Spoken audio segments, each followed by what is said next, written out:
ఇచ్చాపురంలో కూడా మంచిగా చదువుకున్నా ఎక్కడో భువనేశ్వరో లేకపోతే చెన్నైయో కర్ణాటకో లేకపోతే ఢిల్లీయో గుజరాతో ఎక్కడికో వెళ్ళి పని చేసుకోవాల్సినటువంటి సందర్భం వస్తుంది. కానీ మన తెలివితేటలు మన కష్టంతో మన జిల్లాని మనం అభివృద్ధి చేసుకోవాలంటే ఉద్యోగాలు ఎక్కడికే వచ్చేటటువంటి పరిస్థితి రావాలి. దానికి నాంది పలుకుతున్నాం. ఇండస్ట్రీస్ ఇక్కడికే తీసుకొని వస్తామని ఈ సభ ద్వారా జిల్లా ప్రజలందరికీ కూడా ఈ సందర్భంగా హామీ ఇస్తున్నాం. వాటితో పాటు అచ్చెన్నాయుడు గారు కూడా పట్టుదలతో ఆయన ప్రాంతంలో పోర్టు గురించి ఆయన కూడా అడుగులు ముందుకేస్తూ చేస్తున్నారు. ఆ పోర్టు కానీ మనం పూర్తి చేసుకోగలిగితే మన ప్రాంతంలో చాలా మంది ముఖ్యంగా మత్స్యకారులు ఎవరైతే పోర్టుల చుట్టూ ఉద్యోగాల కోసం తిరుగుతున్నారో వాళ్ళు మరి ఎక్కడికి వెళ్లకుండా మన టెక్కలి ప్రాంతంలోనే చక్కగా ఉద్యోగాలు చేసుకునేటటువంటి అవకాశం కలుగుతుంది. అది కూడా త్వరితగతిన పోర్టులు కూడా పూర్తి చేస్తామని తెలియజేస్తున్నాను.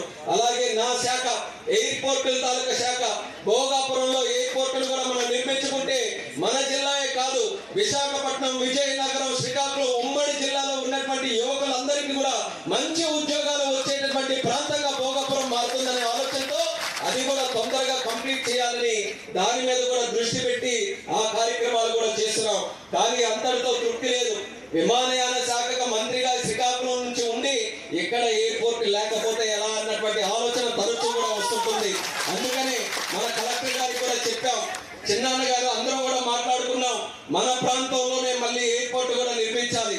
ఈ అవకాశం ఇప్పుడు కాకపోతే మరి ఇప్పుడు కూడా శ్రీకాకుళంకి రాదని వెంటనే భూమి కూడా చూడమని కూడా చెప్పాం. ఆ భూమి టెక్కలి, పలాస, ఇచ్చాపురం ఎక్కడ అవకాశం ఉంటే ఒక మంచి ఎయిర్పోర్ట్ మన ప్రాంతంలోనే నిర్మించి ఈ 5 సంవత్సరాల్లో ఒక ఫ్లైట్ దింపి మళ్ళీ తీసుకొని వెళ్ళాలనేది నా ఆలోచన.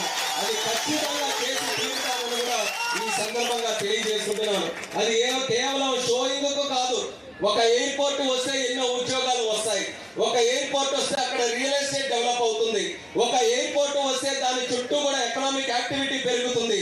ఇన్ని కారణాలతో ఒక ఎయిర్పోర్ట్ని కానీ మనం సృష్టించగలిగితే దాని చుట్టూ ఉన్నటువంటి ప్రాంతం అంతా కూడా అభివృద్ధి చెందే అవకాశం ఉంటుంది. కాబట్టి అది ఒక మంచి అవకాశంగా తీసుకొని ఆ కార్యక్రమానికి కూడా శ్రీకారం చుడుతున్నాం. ఇలా ఎప్పటి నుంచో ఈరోజు చాలా మంది సమస్యలు చెప్పారు.